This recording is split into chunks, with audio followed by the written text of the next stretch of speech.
자, 1학년 친구들 모두 반갑습니다. 자, 오늘도 즐겁게 한국사 수업이자 한국사 수업 빨리 내용 끝내고 빨리 좀 쉬도록 합시다. 빨리 우리 내용 끝냅시다. 자, 우리 지난 시간에 한국사 하면서 삼국의 통일과 신라에 의한 삼국 통일과 발해에 대해서 배웠습니다. 이후 삼국을 통일한 신라 그리고 고구려의 부해를 자청했던 발해가 이어지게 되는 남북국 시대가 전개되는 과정까지만 배웠습니다. 그래서 신라에 의한 삼국 통일이 이루어지게 되면서 신라에 의한 삼국 통일 과정이 어떻게 했냐면 처음부터 나당연합군이 결성이 되고 나당연합군도 김춘추가 백제 연이은 공격에 의해서 고구려에 도움을 요청하러 갔지만 붙잡히게 되고 거기에 반대해서 이제 당으로 도움을 요청을 하게 되죠. 그래서 당 같은 경우에도 연이어서 계속 고구려 공격에 실패를 하게 되면서 서로의 필요가 맞았던 거겠죠. 그래서 나당 연합군이 결성이 된 이후에 660년 황산벌 전투 이후 당시에 신라 수도였던 사비성이 함락이 되면서 백제가 멸망을 하게 되고 그 다음에 여러분 죄송해요. 668년에 평양성이 함락이 되면서 고구려가 멸망을 하게 되죠. 그런데 선생님이 당이 처음에 처음에 세웠던 약속을 지키지 않는다 그랬죠. 나당 연합군이 결성이 될 때 평양 이남, 정확하게는 대동강 이남이죠. 대동강 이남은 누가 가지고? 신라가 가지고, 대동강 이북은 누가 가지고? 당나라가 가지기로 약속을 하고 나당 연합군이 결성이 되었는데 당나라가 한반도를 침략하기 위한 야욕을 부린다고 했죠. 그래서 세웠던 게 고구려 지역에 안동, 도호부 이런 지역도 만들고 신라 지역에 계림도독부, 백제 지역에 오군도독부 막 이런 지역을 만드니까 신라가 이때 깨달은 거죠. 당나라는 우리 한반도를 침략하려는 것이었구나 라고 하면서 나당 전쟁을 일으킨다고 했죠. 그래서 매소송 전투, 기벌포 전투 이런 전투를 승리하게 되죠. 그렇게 되면서 676년에 삼국을 신라가 진정으로 통일을 하게 되는 것까지 했었고 그 다음에 북쪽에 고구려의 부해를 자청했던 발해가 대조영에 의해서 동모산에서 건국이 되고 스스로를 고구려 왕이라고 하는 고려 국왕이라고 칭하면서 고구려 계승 의식을 천명을 하죠. 그리고 널리 융성을 해서 중국에서는 해동성국, 동쪽에 바다 건너 동쪽에 있는 성스러운 나라가 있다, 해동성국이 있다라는 말이 들을 정도로 융성했다, 거기까지 했었어요. 오늘은 이 남북국 시대, 신라와 발해가 있었던 이 남북국 시대의 통치체제의 정비에 대해서 배워보도록 합시다. 여러분들 이 통치체제, 이게 뭐죠? 체제, 시스템이겠죠. 국가를 운영하는 시스템. 자, 컴퓨터를 운영하기 위해서 필요한 시스템이 윈도우나 이런 거겠죠. 운영체제. 이런 것과 마찬가지로 국가를 운영하기 위해서 필요한 조직, 그리고 제도, 이런 것들이 통치체제가 되겠죠. 컴퓨터 운영체제와 같이. 자, 지금 우리 대한민국을 봅시다. 우리는 대한민국이라는 국가를 운영하기 위해서 통치체제가 있죠. 좀 먼저 국가의 큰 업무를 하기 위해서 중앙기구가 있고 그리고 각 지방의 행정을 위해서 필요한 지방행정기구가 있을 겁니다. 그렇죠. 제일 우리나라의 행정수반 누구죠? 중앙행정을 하기 위한 행정수반 대통령이 있죠. 대통령이 있고 대통령을 보필해서 대통령이 만약에 해외 순방을 간다든지 대통령이 지금 당시 휴가를 갔다든지 그런 일을 하는 그런 대통령이 없을 때 일을 하는 총리가 있겠죠. 그리고 대통령 여기까지만 하고 자 어쨌든 총리가 있고 그 아래에 총리가 휘하에 두고 있는 각 부 장관들이 있겠죠. 장관 국토교통부라든지 건설 관련 이건 국토교통부에서 하는 거고 교육 관련 거는 교육부 국가의 재정 돈과 관련 거는 재정기획부 이런 것들이 있으면 여기는 각각 장관들이 있겠죠. 각각 업무에 맞는 전문가들을 임명한 장관들이 있고 이를 총리가 통할을 하고 최종적인 결정권은 대통령이 있음으로 인해서 국가의 운영이 되는 거겠죠. 중앙. 자, 하지만 국가의 대통령의 명의 그리고 각 부에서 행정을 실시한 일들이 지방 곳곳에 다 전달될 수가 없고, 그리고 지방의 특색에 맞는 정책을 펴야 하기 때문에 우리나라는 지방자치제를 실시함으로써 제일 최상위에는 도청이 있겠죠. 그리고 그 아래 시청이나 구청들이 있겠고, 그 다음에 동사무소가 있을 수 있겠고, 군청도 있을 수 있겠죠. 그리고 면사무소 이런 것들이 있을 거고, 자, 그리고 여기에는 도지사가 있을 거고, 여기에는 뭐 시장, 구청장, 그리고 군수 등이 있겠죠. 여기는 뭐 동사무소에 뭐 면장이든지 뭐 동장 이런 사람들이 있겠고, 자, 이런 것들이 우리 지금 21세기 대한민국의 중앙제도와 지방제도인 통치제도고, 또 여기서 일할 사람들, 행정실무관으로서 일할 사람들을 뽑을, 우리는 공무원이라고 하는데, 그 사람들을 공무원의 채용은 고시에 의해서 뭐 5급 이상의 고급 공무원들은 뭐 행정고시를 통해서, 아니면은 7급 9급 공무원들은 뭐 공무원 시험을 치는 거죠. 이렇게 해서 공무원을 채용을 해서 여기서 일할 국가적 공무원들을 뽑게 되는 거죠. 여기는 지방직 공무원들을 따로 뽑게 되는 거고, 자, 그리고 자, 이런 국가 체제, 통치 체제를 운영하기 위해서 필요한 돈이 있겠죠. 돈은 어디서 구할까요? 나라에서는 당연히 국민들이 내는 세금이겠죠. 자, 선생님도 월급을 받으면은 매달 세금을 내요. 국가가 운영될 수 있게. 자, 그래서 선생님이 번 소득에 대한 소득세도 내고, 만약에 선생님이 땅이 있다고 한다면은 뭐 부동산 내가 가지고 있으니까 부동산세, 선생님 지금 부동산이 있진 않아요. 부동산세 내고, 선생님이 자동차가 있으면 자동차세도 내고, 선생님이 물건을 사면 물건에 따른 붙는 그런 세금도 내고, 이런 각가지 국민들이 내는 세금에 의해서 국가는 운영이 됩니다. 자, 이런 중앙제도, 지방제도, 공무원 채용제도, 세금징수제도, 이렇게 국가가 운영되기 위해 필요한 제도를 통치체제라고 합니다.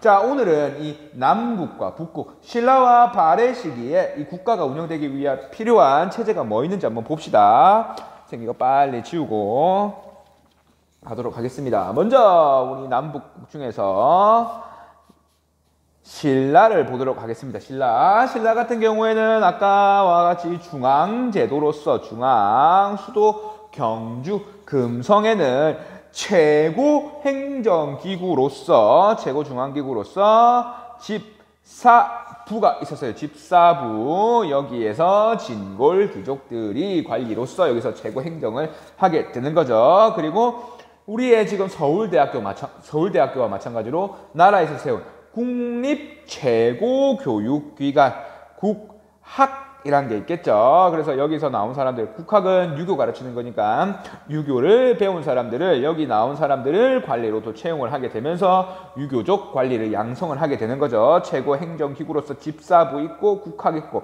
그리고 행정부처에 맞게, 그리고 14개의 사라고 하는 무슨 사 뭐 14개 부도, 14개 부, 뭐 군사와 관련된 거는 우리 법흥왕 때 만들었던 뭐 병부 뭐 이런 것도 있겠죠. 그리고 국가적인 공사 이런 것 같은 경우에는 공부, 이런 거 행정 업무에 맞게 14개의 작은 부들이 있는, 그리고 최상위에는 집사부라는 최고 행정기구가 있는 그런 행정 시스템을 갖춘 나라가 신라입니다. 신라. 그리고 아까 도청, 시청, 동사무소 이런 거 있었듯이, 자, 신라 같은 경우에는 구주, 오, 소, 경의 지방 제도를 가지고 있습니다. 자, 구주. 자, 전국을 9개의 주로 나눈 거죠. 자, 우리도 지금 경상남도, 경상북도, 전라남도, 전라북도, 충청남도, 충청북도, 뭐 강원도, 경기도, 제주도 이런 행정구역이 있죠. 자, 신라 같은 경우에는 여기 넣어줘. 양주, 상주, 강주, 무주, 전주, 웅주, 한주, 석주, 명주 총 9개의 행정구역으로 구분을 해 두었습니다. 자, 그리고 뒤에 나오는 소경이 뭐냐면 신라의 수도가 어디죠? 신라의 수도는 여기 있는 금성, 지금의 경주입니다. 자, 그런데 지금 한반도, 평양, 대동강 이남의 영역을 지금 차지하고 있는 신라가 수도가 너무 남동쪽에 치우쳐 있어. 자, 이런 단점을 극복하기 위해 신라 사람들은 작은 서울이라고 해서 여기 나오는 북원경, 중원경, 서원경, 남원경과 같은 작은 서울을 뒀어요. 여기 우리가 살고 있는 김해를 금강경이라고 하고, 자, 이렇게 해서 수도 금성보다는 작지만 행정과 교육과 산업의 중심지인 작은 서울 소경을 뒀어요. 이게 5개라고 해서 구주 오소경의 지방 제도를 갖추고 있습니다. 일단 여기까지만 알면 될 거고, 자, 그리고 우리도 선생님도 너희들을 지금 선생님이 이렇게 수업을 하고, 그리고 너희들을 관리를 하고, 무슨 일이 있으면 전화를 하고, 이런 업무를 하는 거죠. 선생님의 그게 의무니까. 자, 이런 의무를 다하면 국가에서는 선생님이 이 의무를 다한 것에 대한 보상을 줘요. 그게 뭐죠? 월급을 주죠, 선생님한테. 자, 이것과 마찬가지로 신라에서 이런 중앙기구와 행정기구에서 일하고 있는 관료들에게 그 업무를 한 것에 대한 보상을 해줘야겠죠. 업무의 노동에 대한 대가를 치러야겠죠. 그거를 신라에서는 뭐라고 했냐면, 그 전에는 노급이란 것이 있었는데, 통일신라 시대에는 관료전이라는 게 바뀌어요. 자, 이거 선생님 설명해 줄게요. 자, 지금은 선생님이 월급날이 되면은 통장에 선생님 월급이 딱 꽂히는 그런 전산과 금융, 회계 뭐 이런 것들이 엄청나게 발달한 상황에서는 돈을 바로 지급을 할 수 있겠지만, 그 당시까지만 해도 상품 유통 경제도 발달하지 않고 금융, 뭐 자본 이런 것이 발달하지 않은 상황에서 월급을 뭐 바로 돈으로 주거나 뭐 그런 통화 시스템도 발달하지 않은 상황에서 쌀도 뭐 바로 줄 수 없고, 그런 상황에서 당시에는 만약에 여기 김해에 이게 삼방동이라고 하는 어느 지역에, 김해 삼방동 지역에 선생님이 이 지역을 월급으로 받았어요. 이 지역을 내가 관리가 되자마자 임명을 받았어요. 여기는 내 땅이 이제, 자, 내 땅으로 나라에서 인정을 받았어요. 자, 근데 원래 여기에 땅 주인이 있겠죠. 원래 여기 땅 주인이 있을 거예요. 땅 주인이 김민우라고 합시다. 자, 선생님도 월급을 받으면 나라에 세금을 내요. 그쵸? 나중에 신라의 세금 제도에 대해서 좀 이따 할 건데, 자, 선생님도 월급을 받으면 세금을 내듯이 이 당시에 신라의 땅 주인, 지주도 자신이 봄부터 가을까지 열심히 농사한 것에 대해서 나라에 세금을 내요. 왜? 결국에는 이 땅이, 이 사람이 땅 토지대장에 이 사람 이름으로 김민우 이름으로 땅 주인이 되어 있지만, 궁극적으로는 이 대동강 이남의 한반도 지역에 있는 땅은 결국엔 누구 땅?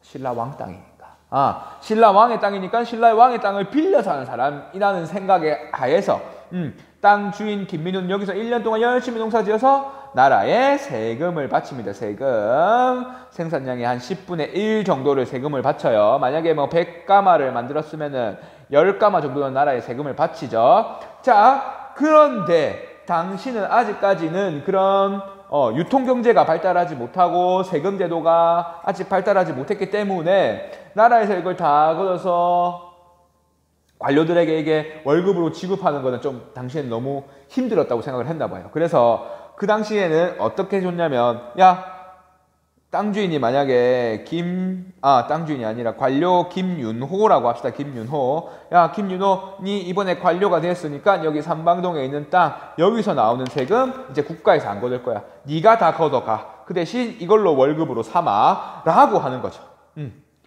그런 제도예요. 그런데 이 김윤호는 생산량의 10분의 1만 가질 뿐만 아니라 세금을 이제 땅 주인은 김민우는 세금을 나라에 바치지 않고 이 지정받은 김윤호한테 주겠죠. 이 김윤호는 김민우로부터 세금을 생산량의 10분의 1만 받을 뿐만 아니라 김윤호는 언제든지 김민우를 부려먹을 수 있었어요. 만약에 김윤호 집에서 행사가 있으면, 야, 김민우 와서 우리 집 와서 일해. 그게 노급이에요. 노급.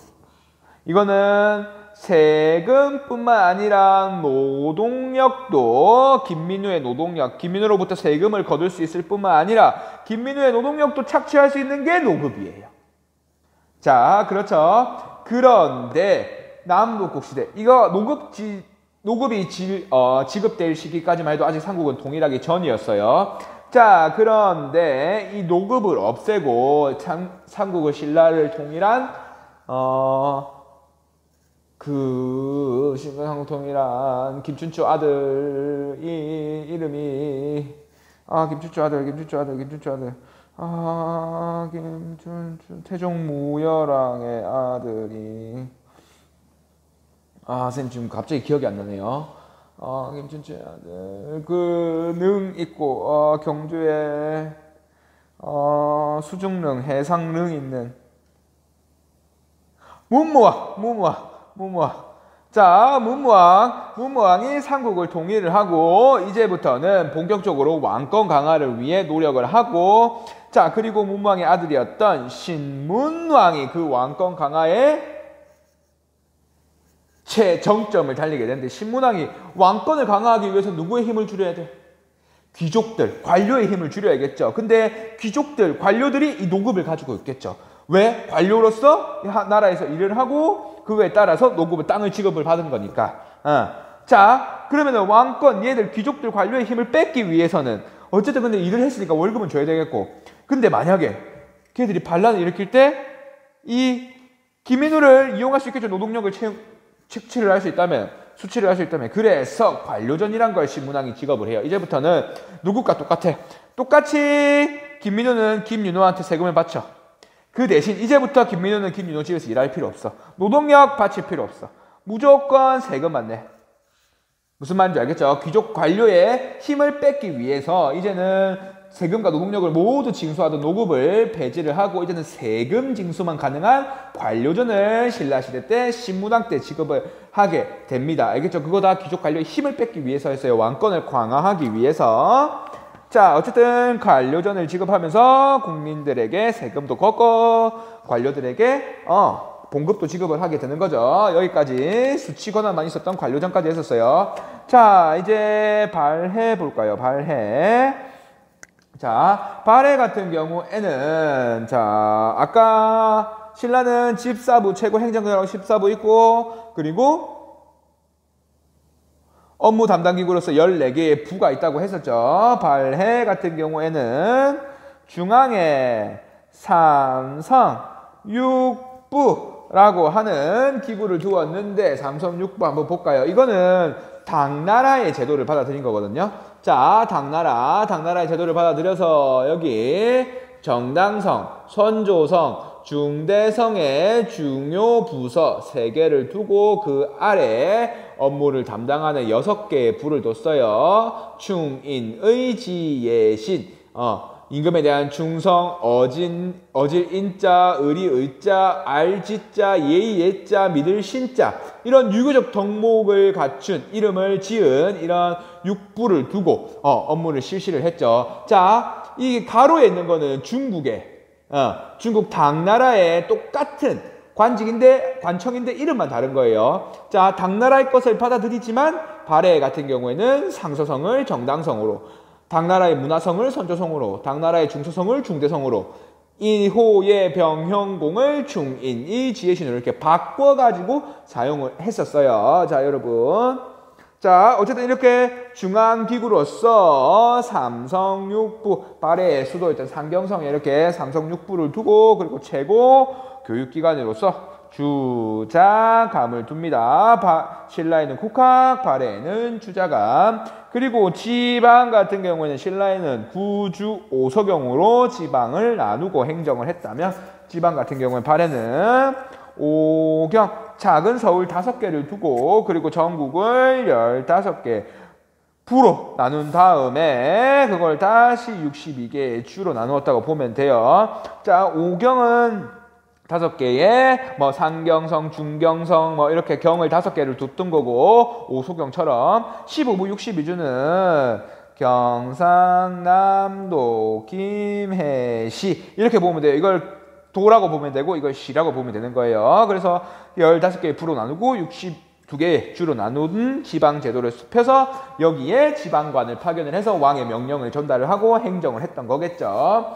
자, 여기까지 쉽죠? 지금 신라의 중앙제도와 지방제도 받고 세금제도 받고 세금과 관리에게 높음을 지급하는 제도를 보았고 발해도 중앙제도와 지방제도까지 보았습니다. 자, 일단은 여기 통치체제까지 정비를 하고 여기까지만 하면 너무 내용이 작죠? 잠시만 이거 좀 지우고 오늘 배울 내용 조금 더 들어갑시다. 자, 그런 다음에 선생님이 이런 것들이 정치라고 한다면 선생님이 정치, 경제, 사회, 문화에서 역사가 있다면은 선생님은 말했죠. 선생님이 역사는 항상 정치, 경제, 사회, 문화라고 했었죠. 이때까지는 정치, 조직, 왕의 업적들을 본 정치를 배웠다면 이제는 경제, 사회, 문화 배울 거예요. 문화. 우리 삼국 이전까지요. 남북국 시대까지 우리 처음에 배웠었던 구석기, 신석기, 청동기, 철기 이거는 정치, 경제, 사회, 문화 했었고 고조선 그 다음에 등장하는 초기 국가들, 부여, 고구려, 옥초, 동예, 삼한 이런 것들의 사회상이나 경제상 이런 것들을 배웠었고 이제는 삼국시대와 남북국시대, 고구려, 백제, 신라의 삼국시대 그리고 위쪽에 발해 아래쪽에 있는 신라의 경제, 사회, 문화에 대해서 배워보도록 할 겁니다. 자, 선생님이 다시 지울게요. 자, 이제는 삼국 통일 이후 정치적 변화가 아니죠. 주제 5번으로 넘어가겠습니다. 주제 5번. 주제 5번으로 넘어가서 고대 국가의 사회. 사회라고 한다면 신분제를 말하는 거예요. 신분제. 그리고 경제 보도록 하겠습니다. 이 다음에는 문화를 보겠죠. 자, 고대 사회에는 신분제가 어땠는지 고대 국가라고 한다면은 고구려, 백제, 신라에 있는 삼국시대와 남북국시대라고 보면 됩니다. 자, 먼저 뭐에 의해서 신분제가 나니까요? 주로 이게 제일 크겠죠. 전쟁에 의해서 정복이 이루어지고 강한 나라가 약한 나라를 정복을 하고 그리고 그 나라를 복속하고 통합하는 과정에서 이겼던 강한 나라의 사람들은 지배층이 되겠고 패배했던 약한 나라의 사람들은 지배층이 되겠죠. 근데 그 관계가 세월이 흐르고 지위를 세습하고 그런 과정을 통해서 서열이 생기고 세습되는 과정에서 귀족과 최상위의 신분계층인 귀족과 그리고 평민, 천민 계층의 신분제가 생기게 되겠죠, 여러분들. 그래서 대표적인 신분제로서 신라의 골품제라는 게 있었죠. 골품제. 신분을 골과 품으로 나누고 골은 이거 귀족들의 신분제예요. 자, 지배층의 신분제. 골은 성스러운 뼈다귀 성골, 진짜 뼈다귀 진골 있었고 중간 지배제로서 품, 1두품에서 6두품까지 나누어서 1에서 3두품까지는 평민, 4, 5, 6두품은 이 성골, 진골을 도와서 행정을 하는 중간 지배자로서 이런 신분 제도가 생기게 된 거죠. 어쨌든 전쟁을 통해서 이런 지배층과 피지배층이 생기고 이것에 세월이 지나면서 서열이 생기고 자식들에게 세습을 하면서 이게 귀족, 평민, 천민의 신분제가 나타나게 됩니다. 자, 먼저 이 하나씩 보면은 귀족 같은 경우에는 주요 관직을 독점하고 얘들이 중앙 정치에 진출을 해서 관리로서 일을 하겠죠. 그리고 아까 말했던 삼국시대에 노급을 받고 나라로부터 세금을 거둘 수 있고 농력을 거둘 수 있는 노급을 받고 그리고 자기가 갖고 있는 대토지, 경제적으로 부유하고 정치적으로도 독점을, 고위직을 가지고 있는 사람들입니다. 그리고 얘들은 고위간직으로서 귀족 회의에 참여를 해서 국가의 중대사에 결정적으로 영향력을 미치게 되는 거죠. 아직까지는 삼국시대에도 아니에요. 어쨌든 귀족회의에도 참여를 하게 됩니다. 우리 삼국시대 귀족회의 제가회의, 화백 회의 이런 것들이 있었죠. 제가회의, 고구려 귀족들이 모여서 한 거, 화백회의, 신라 귀족들이 모여서 한 회의. 여기서 거의 정치적 내용들이 결정이 됐었어요. 자, 평민 한번 봅시다. 평민 같은 경우에는 주요 생산 활동에 참여를 하게 되는 사람들이겠죠. 농사를 짓거나 아니면은 배를 타고 나가서 고기를 잡아 오거나 산에 나가서 나물 같은 거 채취해 오거나 장사를 하거나 이런 생산 활동에 종사했던 사람들이 평민입니다. 그리고 이런 생산 활동을 한 것으로 나라가 운영될 수 있게 필요한 돈인 세금을 내게 되는 거죠. 세금. 이 사람들이 직접 세금을 내는 사람들이에요. 이 세금에 대해서는 나중에 또 자세하게 배울게요. 자, 천민 한번 봅시다. 천민. 최하위 신분겠죠. 이 천민 같은 경우에는 주로 노비겠죠. 노비. 이 사람들은 선생님이 이제 앞으로도 계속 할 건데 노비는 사람이다 아니다 라고 하면 절대 사람이 아니라고 하면 돼요. 노비는 사람이 아니에요. 이 사람은 뭘까요? 재산이라고 보면 돼요. 재산. 물건이라고 보면 돼요. 노비는 사람이 아니기 때문에 내가 사고 팔 수 있고 내 자식에게 그걸 물려줄 수가 있고 남에게 양도해 줄 수도 있고 상속과 양도 매매의 대상이 되는 사람들이 노비였어요. 이 사람들에게는 거주 이전의 자유, 이사를 마음대로 하거나 뭐 결혼을 마음대로 하거나 여행을 마음대로 하거나 이런 자유 있다 없다? 없다. 이 사람들 사람 아니다. 이 사람들 재산이다. 이 사람들 한 명의 그냥 하나의 재산이라고 봤었어요. 재산으로만 취급을 받은 사람이 천민입니다. 자, 어쨌든 고대 사회에는 이런 신분제가 있다. 귀족, 평민, 천민으로 나뉘었다. 이것 다 앞에 전쟁으로 인해서 지배층과 비지배층으로 나뉘면서 시간이 지나면서 이게 서열이 생기고 세습이 되면서 이런 신분층으로 고착화되었다라고 보면 되고, 빨리 갑시다. 경제 부분 봅시다. 정치, 경제, 사회, 정치, 경제, 사회, 문화니까 이거 사회고.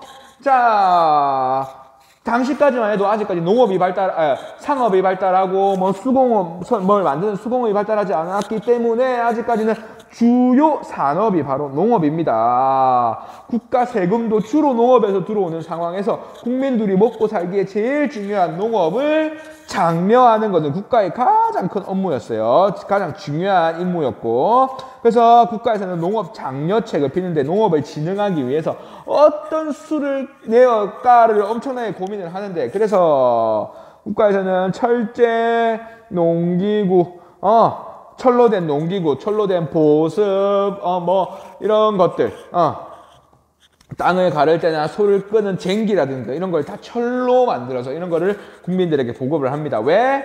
농업을 장려해서 생산량을 늘리기 위해서. 그리고 소를 이용하는 우경을 나라에서 장려를 하게 되죠. 사람이 한 명이 농사를 지을 수 있는 양보다 소를 활용하면 더 넓은 영토를 농사를 지을 수 있기 때문이겠죠. 자, 그리고 백성들이 먹고 살고 할 수 있게 구휼책을 피는데, 자, 봅시다. 우리 봄에 농사를 짓죠. 그래서 4월에서 5월 사이에 모내기를 하고 그 이후에 쭉쭉쭉쭉쭉 시작을 해서 약 9월에서 늦으면은 10월, 이러면 8월부터 하는데 여기까지 이제 벼를 추수를 하게 됩니다. 자, 그 사이, 그래서 농민들은 이때 먹을 것을 키우고 이후에 추수한 벼를 먹게 되는 거죠. 그런데 이거는 봄이고 가을이겠죠. 자, 근데 이 가을에 가을 거지를 한 이후에 쭉 겨울 내내 먹다가 한 2월, 3월 되면 이제 먹을 게 똑 떨어져. 봄에. 이 먹을 게 똑 떨어진 봄을 춘궁기라고 하는데, 봄춘자에 배고플 궁자거든요. 우리 곤궁 할 때 공대. 이 궁인데, 이 봄에 먹을 게 없을 때 나라에서 쌀을 빌려줘. 그게 고구려 고국 촌왕 때 실시한 진대법이에요. 을파소라고 하는 사람이 건의를 했는데 그거 몰라도 되고, 어쨌든 진대법이 뭐냐면 봄에 너희들 먹을 거 없지? 그러니까 우리가 나라에서 빌려줄게. 그 대신 언제 갚아? 가을에 갚아. 조금의 이자만 보태서. 너희들 가을 거지한 이후에 갚아. 그 대신 봄에 내가 먹을 거 줄게. 라고 하는 게 진대법이라고 보면 돼요. 자, 진대법 했었고, 이제는 세금제도, 앞에 이거 배운다고 했었죠. 세금제도로서 이 평민, 생산활동에 종사한 평민들이 내는 세금으로서 크게 조세, 공물역이 있습니다. 조세, 공물역. 조세 같은 경우에는 자신이 농사지은 땅에서 자신이 최종적으로 가을에 거둔 것의 10분의 1을 나라에 내는 거죠. 조세. 쌀을 낸다고, 국식. 생산물, 땅에서 나온 생산물을 낸다고 보면 될 거예요. 곡물은 뭐냐? 각 지역에서 나는 특산물 내는 거예요. 특산물. 만약에 김해 같은 경우에는 철, 벼를 더 추가적으로 내겠죠. 당시에 철이 김해에서 많이 났기 때문에. 자, 뭐 만약에 바닷가 지역이라면 뭐 완도라면 전복을 낸다든지, 나주 지역이라면 배를 낸다든지, 이런 특산물을 내는 걸 곡물이라고 하고, 역은 진짜 쉬운 우리 한자 이 단어 힘, 힘력자예요. 힘. 사람이 쓸 수 있는 힘, 노동력을 바치는 거예요. 노동력. 국가적인 공사나 있을 때, 그리고 국가적인 뭐 저수지 만든다거나 도로를 만든다거나 궁궐 건물을 만든다거나 이런 것들이 있을 때 1년에 일정 기간 이상 가서 일을 해주거나 아니면 나라에서 전쟁이 났을 때 나가서 군사로서 일을 해주거나 이런 노동력을 바치는 걸 역이라고 해요. 자, 선생님 시간이 없어서 빨리 넘어갔는데 지금 우리는 고대 국가에 그리고 그 중에서 남북국 시대에 정치 배웠었죠. 정치 통치체제로서 정치 배웠었고 그리고 정치, 경제, 당시 고대 국가 시대의 경제 배웠었고 신문제로서 사회를 배웠어요. 다음 시간에는 문화에는 뭐 종교, 학문 이런 것들이 있겠죠. 다음 시간에 그런 것들 배워보도록 합시다. 오늘 너무너무 수고 많았어요. 오늘 수업 여기까지 할게요.